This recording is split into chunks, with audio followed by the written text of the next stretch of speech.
Let's go to Neil King now, who we've got in Washington D.C. And you've been following this. This has got to be a very exciting day for you, Neil. 437 delegates, and you don't have 437 fingers to count all of those delegates.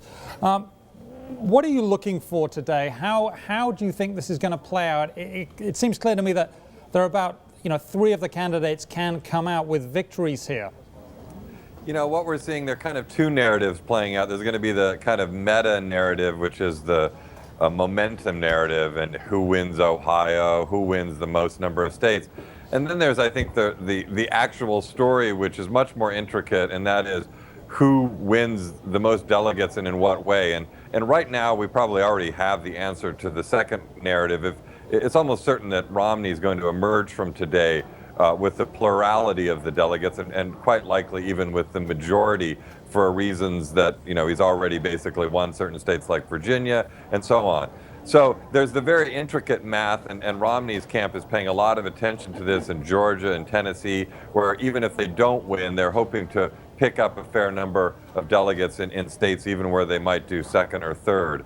But the big story and the big focus, of course, is going to be on Ohio, with a real risk, I think, out there that Santorum, who's looking strong at the moment, could possibly, take a blow today if he doesn't win in Ohio and if he doesn't win in Tennessee. And that would be the big game changer if Mitt Romney were to come in and take both Ohio and Tennessee, along with a whole bunch of other states, and only lose, for instance, in Oklahoma and Georgia. If that happens, I think he's kind of off to the races, and he's going to really start to pull ahead of the rest of the pack. So you say if that happens, he's off to the races. So the big question is then, does Rick Santorum, if that happens, does Rick Santorum then bow out? I mean, he's been managing to get along fine with very little money. He appears to be doing spectacularly well on what is a shoestring budget. I mean, it really does seem to be the amount of money he found down the back of the sofa.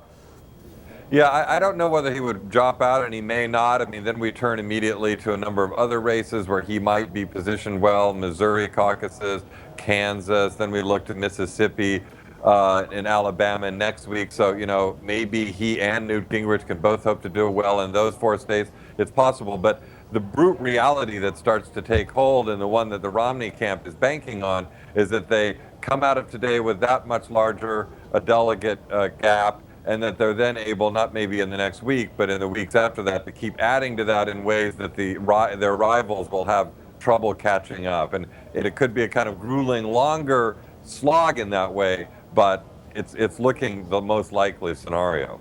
Now, one of the things that we've heard Rick Santorum say is that he's running a grassroots campaign, and he's up against the establishment, meaning Romney. Is that playing well with the voters? It's always kind of nice to sort of bash the establishment and say I'm the renegade.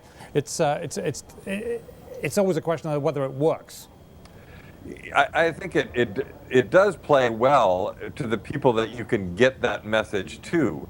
But the challenge is, if you look at Ohio, and this has been the case everywhere, he's being outspent in dramatic fashion by both Romney and Romney's super PAC. So you can say it's David and Goliath, and it is, and you can take pride in that. But the reality of David and Goliath is that Goliath gets his message out to way, way more voters, particularly the negative message about David, and David, suffers as a result. So Santorum is proud of his grassroots, kind of up by the bootstraps campaign, and so is Newt Gingrich, but it's very difficult to withstand the kind of incoming fire that you get if somebody's better financed and much more heavy on the airwaves.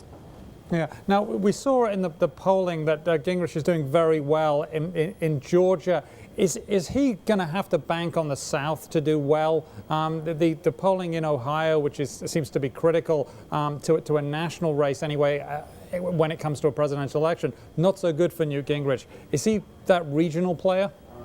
The biggest thing to watch when it comes to Newt Gingrich from today is, okay, so he's almost certain to win Georgia, but where will he place in Oklahoma and Tennessee, which are the other kind of, more or less southern states? And if he comes in a distant third, I think the whole idea that he has some foothold in the South really starts to give way, and we don't see his Georgia thing so much as a Southern victory, but a home state victory. And our polling that came out on Monday or over the weekend showed his support in the South going from 45% in January to 15% now. So if that poll has any credence, it would suggest that he's not necessarily going to do very well today outside of Georgia. And then if he only wins well in Georgia and doesn't do well anywhere else, he will have won 2 states out of more than 20 contests, and he's going to have to ask himself if that really justifies going forward. Yeah, but and then the question becomes, does he go forward? Because, I mean, Ron Paul keeps going forward too. A few weeks ago, the only question that really was bothering candidates and they were really pressing home on seemed to be the economy. That seems to have subsided. What are the important questions that this particular round of voting will be decided on? What are voters really worried about? You know, I think when it comes to the Republican electorate, you know, and the exit polls have always shown this for the last several races, that it is very much the economy, and it is the second thing really is electability. They want to see the kind of characteristics in the person that they're voting for that can then go up against Barack Obama. Because for Republicans, yeah, they want to fix the economy. Yeah, they might, you know, have some stake in some of the social issues that Rick Santorum has pushed, or Newt Gingrich pushing on gas prices, et cetera. But the core concern that they have is they want to see a different person in the White House. So I think outside of the economic concerns, that's the main issue. Who can beat Obama? Okay, and question for you, can any of these guys? I think it's going to, right now at this very moment, you know, 8 months away from the election, I think it's an uphill battle in some ways for all of them, just because the economy is improving, Obama's own numbers are getting better. But, you know, it's a state-by-state thing, and it's really impossible to call now. What is very clear from our polling and other polling is that Romney has a way, way better chance of appealing to the middle, moderate, independent voters than any of the other candidates in this race. Yeah, and we're going to look at a national poll later. Thank you very much. Always a pleasure. Neil King of the Wall Street Journal.